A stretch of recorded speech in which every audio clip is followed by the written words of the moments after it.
Hello guys, today we're going to talk a little bit about high frequency words. And I want to talk a little bit about the differences. We have a lot of different terms that we use for high frequency words, and they mean different things. So high frequency words are often referred to as sight words, irregular words, maybe dolch words, or maybe fry words. And so what we know about the English language is there are a couple of words that do a lot of work. For example, these 13 words make up 25% of our English language. And so we know that these are really important for students to be able to read so they can start reading text. When we talk about sight words mean those are words that students need to be able to read on sight, kind of the same as those high frequency words. Sometimes people mean irregular words when they're talking about sight words, and we're going to talk a little bit more about that. Irregular words are words that don't follow the phonetically regular pattern of the English language.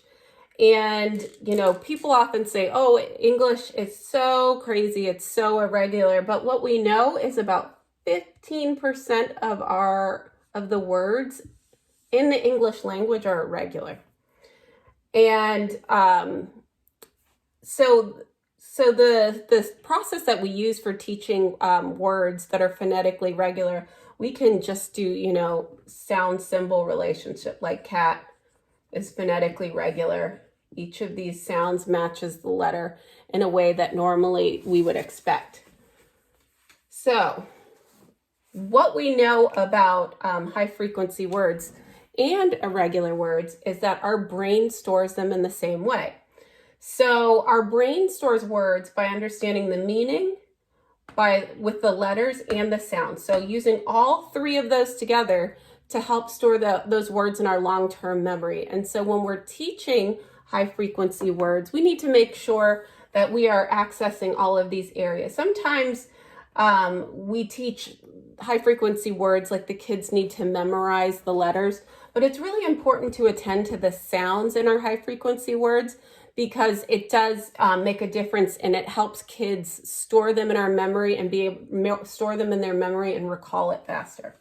So I want to take you through a process that you can use for teaching a high frequency word that hits all three of those areas. And it's really simple. It's read, spell, write. Okay. So I would start with the word written in a sentence. I see a cat. So I would read this to the students and I'd say, okay, guys, I'm going to read you guys a sentence and we're going to talk about a new word today. I see a cat. So this word underlined is the word see. And we all know do we know what see means, to see? Look, this is my drawing of me seeing a cat. Isn't that a funny looking cat? I see a cat. So when we see something, we're using our eyes and we're looking at it, right? So let's look at this word see here. S-E-E. What sound do we know that letter S makes? We've already learned that, right? And we know that letter S makes the S sound. Can you guys make that sound with me? S, like a snake? Awesome. See. So when we spell that word, we're spelling it S-E-E-C. Awesome. Can you guys spell that with me? Let's do it together. S-E-E-C. Let's do that another time. S-E-E-C.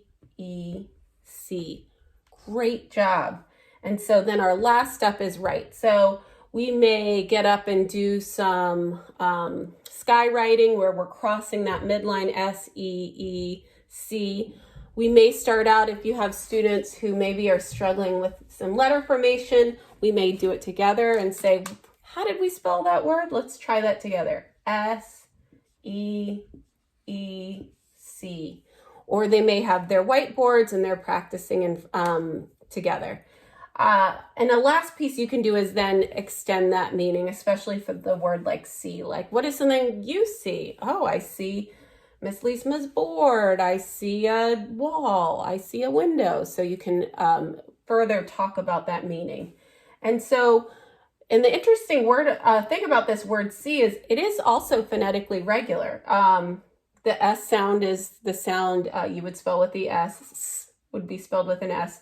And then this EE vowel team makes the E sound. So it is a phonetically regular word. But it generally, students may need to read this word C sooner than you would teach those vowel teams. And so that is a process that you can use for teaching high frequency words.